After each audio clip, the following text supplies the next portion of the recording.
Alright, today we're going to replace a heating, ventilation, and air conditioning light out of a 2006 Toyota Tacoma.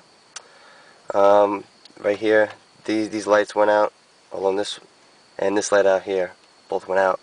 They're unfortunately not LEDs. To take it out is pretty simple.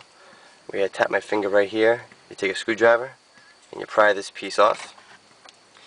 I already disconnected the two cords right in there. You look at the back right here and you see these one, two, these are your light bulbs. You take a screwdriver,